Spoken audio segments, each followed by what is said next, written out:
Ces images sont d'une extrême rareté. Depuis le début de la lutte implacable contre le terrorisme et le grand banditisme, c'est la toute première fois que les forces armées nigériennes nous ont autorisés à découvrir leurs opérations de défense du territoire national et de sécurisation des populations et de leurs biens. Peut-être méconnue des citoyens, l'armée, outre ses missions régaliennes, mène aussi des activités humanitaires appelées actions civilo-militaires. Et nous allons commencer par là. Notre première journée a débuté ici, à Walam, à l'état-major tactique de l'opération Al-Mahaou. L'opération Al-Mahaou ou Tourbillon, comme d'autres opérations, est mise en œuvre pour combattre efficacement l'insécurité au Niger. Elle est composée de 2500 hommes issus de 4 unités des forces spéciales de l'armée, de la gendarmerie et de la garde nationale du Niger. Des hommes super entraînés et bien équipés par les autorités nigériennes avec le soutien de la coopération militaire des puissances étrangères. Après la découverte de la base de l'opération militaire Al-Mahaou, située donc à Walam, notre mission sur le terrain de reporter de guerre nous a amenés à Tondi-Kuindi. Et c'est une unité de la 812e CSI, compagnie spéciale d'intervention de Durkou, lourdement armée que nous avons suivi. Outre les armements lourds, les blindés et autres véhicules légers, l'unité est aussi composée d'hommes à moto. L'armée s'adapte au terrain et surtout à la stratégie de l'ennemi qui utilise depuis un certain temps les engins à 2 roues. Je me sens vraiment à l'aise maintenant. Et aussi, grâce à Dieu, c'est une facilité pour nous. Puisque les terroristes aussi ont des motos. Maintenant, l'armée nigérienne progresse. On a eu des motos, nous aussi. Oui. Et à travers cela, nous puissions capturer les ennemis sur la moto là. Remercier l'État seulement. L'autre face des forces spéciales dans cette guerre imposée sont les actions civilo-militaires effectuées 1 à 2 fois par semaine dans toute la zone. Cette période étant favorable à la prolifération du paludisme, les actions consistent à la distribution des moustiquaires aux populations. So irgi foreign irgi fondo kokoro irko tabarakallam nangi mizama irgo ga sabise irko ibudai mana hayi kan goise irko tabarakallam nangi mizama irko mi sambi bombene irko mi halas chin gaza irga wallahi go tanga mirse fi sibidillahi kalir ko tabarakallah dai midise irgo ga sabise gumo to wallahi zakan soji go ka gidi windi batamara alhamdulillah lakal kanai go gite ba chinira agin tajirbe nirsi ken ga makani amma so wallahi alhamdulillah igo ga tanga mirse wallahi irko dai ko di go jina irgo sabi se gumo alhamdulillah irgo bayde kolum gorga sine dikare illa bora allah ngami go tanga mirse gumo igo ko kari irgo sabi ko se. Certains éléments se font même des amis lors de ces opérations humanitaires. Non, juste je leur donné un ballon cadeau. Bon, ça retrouve de la cohésion entre les paramilitaires et les éléments de Tondi-Kuindi. C'est à cause de ça qu'il a donné ça pour amitié entre militaires et les civils. Il y a toujours cohésion. Ça aide même la population de G et de cohésion avec nous. S'il y a quelque chose, on partage entre nous. Si on part dans un village, on donne le cadeau aux enfants, des bonbons, des ballons, des G même. On donne aux enfants pour leur bien. L'objectif de ces actions civilo-militaires est d'instaurer la confiance entre l'armée et les populations, afin que ces dernières comprennent que les militaires sont à leur côté et veillent sur elles. Aujourd'hui, nous avons décidé de venir rendre visite à la population, les saluer, qu'ils sachent qui nous sommes, qu'ils comprennent notre mission. Et on a mené avec nous des moustiquaires, des médicaments au profit du CSI. On a apporté aussi des soins. Je suis médecin, donc les gens qui sont malades, on va essayer de les soigner. Et on a apporté du sucre et du thé au profit de la population. Et ces activités-là, c'est ce qu'on appelle les ACM, les activités civilo-militaires. Et on le fait pour permettre à la population de renforcer les liens entre l'armée et les civils. qu'on leur fasse comprendre qu'on a une même mission commune, c'est restaurer la paix dans la zone.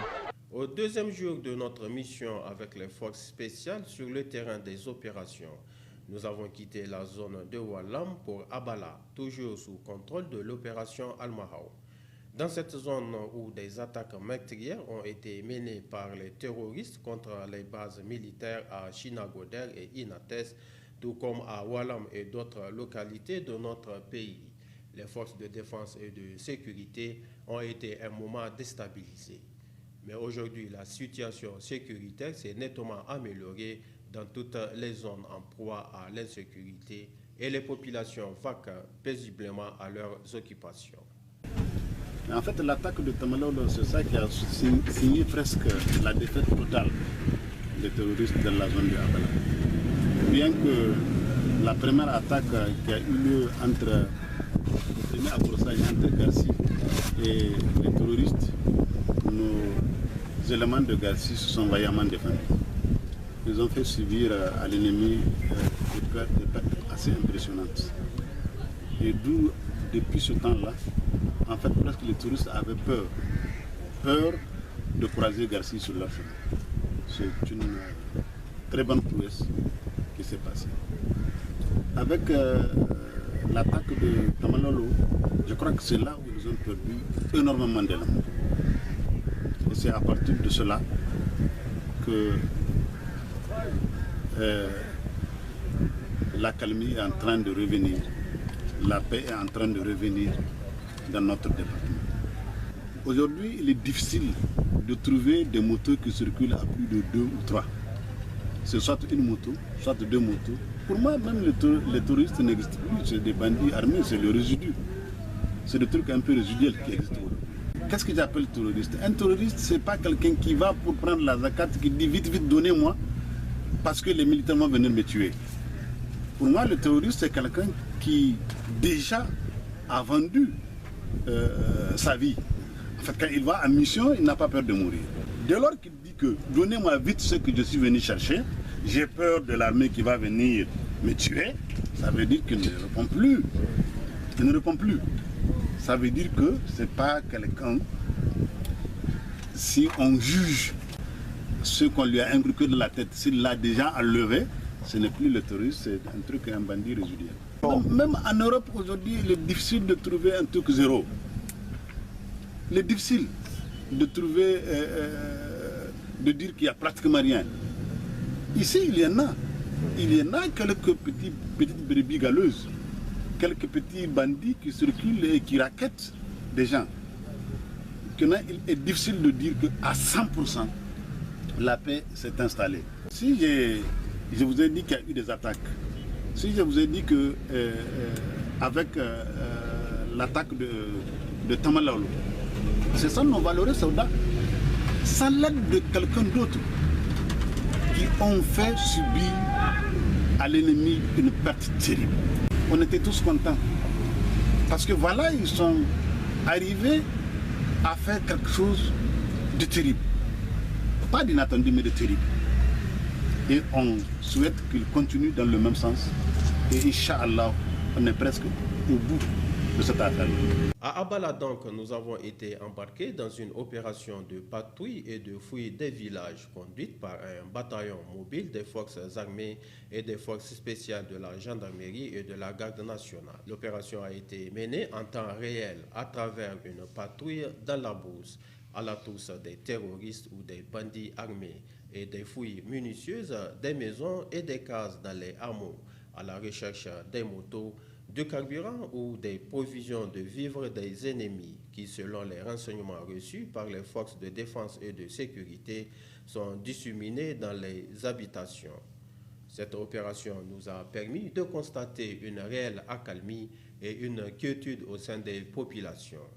Et selon les sous-officiers et officiers commandant les hommes sur les théâtres des opérations, les changements intervenus au sein de la hiérarchie militaire ont entraîné une réorganisation de l'armée nigérienne, d'où ses résultats probants dans la lutte contre l'insécurité. Cette sortie est due à une information qu'on a reçue de la présence d'une moto dans la zone Donc on n'était pas loin. Dès qu'on a reçu l'information, on a jugé nécessaire venir checker pour voir ce qu'il en était. Et donc c'est des patrouilles régulières. On évolue dans le cadre d'une opération qui est plus mobile maintenant. Donc on essaie de bouger de village en village pour recueillir des informations. Et puis si on a des bonnes informations sur la présence ou bien les traces des terroristes là, on essaie d'aller vers eux. À ce stade, moi je pense qu'il y a eu une grande avancée parce que il y a 10 mois de cela, les gens ne traînaient pas comme ça dans cette zone. Maintenant vous voyez, tout est paisible, la population même a eu à s'aimer le mil. Donc on peut dire qu'il y a eu vraiment une grande avancée. On passe plus à l'offensive maintenant. Ce qui fait en sorte que l'ennemi, on ne lui laisse pas le temps même de chercher une portion de terrain sur le territoire nigérien. L'offensive a toujours été la meilleure solution. Pourquoi? On les bouscule, c'est toujours... on ne laisse pas le temps à l'ennemi de réfléchir, à songer faire une attaque ou quelque chose de ce genre. Donc nous, on part le chercher là où il est. On arrive à avoir des renseignements, bien que des fois, ça nous vient en retard, mais déjà, il y a eu un effort. Le fait de nous informer, même si c'est 48 heures, mais on essaie toujours de leur faire comprendre que du tic au tac, c'est encore mieux. Donc plus on a les informations à temps, plus on sera en mesure d'effacer leurs larmes. C'est la stratégie qui a changé. Donc le temps où les gens se restaient sur les positions à attendre l'ennemi, on est face à une guerre asymétrique maintenant. L'ennemi n'évolue pas comme nous, il n'évolue pas étant organique. L'ennemi il évolue comme des petits voleurs, même on peut dire, parce que c'est 2-3 motos, donc ils profitent de la confusion là pour un peu essayer de s'aimer la terreur dans la zone. Donc on peut dire que vraiment il y a eu une avancée normale.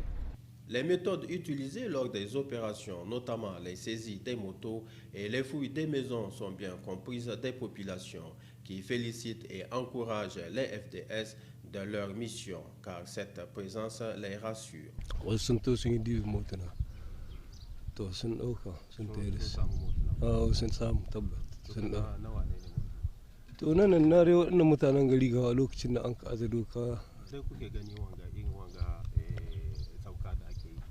kamar yawan gawo da aka yi haka muna ganin Allah ya suri Allah ba sa muna ganin abin da yana sauki haka Allah da ya sa ana yawo ta watan kila sai daidai da abin da ake su shi dai na muka wata Allah ba sa to wallahi mu Allah godiya tunda muna jin daɗi hankalin mu kwanci ma mu je wani fargaba ba mu da komai tunda daga mu tare su da ma su na muku so mu gani ko da shi tare muna tare da su Allah ba su ƙarfin iko kuma a bincika abin da aka so Allah ya taimaka Allah ya sa a same shi muna son a ƙara mana ƙarfi dai a binciken nan dai a yi ta yin shi dai Allah shi ba da nasara Allah ya sa a dace abin da aka nema muna goyon haka nan wallahi haka nan muke fata ga Allah Allah ya tabbatar mun da alheri.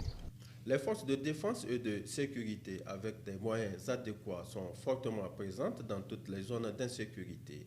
Cette présence massive de nos soldats, appuyés par des troupes des puissances étrangères, a freiné les actions terroristes sur le territoire.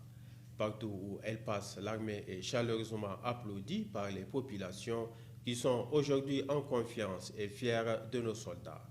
De son côté, l'armée également, avec les nouvelles stratégies adoptées par la hiérarchie militaire sous la conduite du président de la République, chef de l'État Issoufou Mahamadou, chef suprême des armées, a retrouvé sa crédibilité et le moral de la troupe est au beau fixe.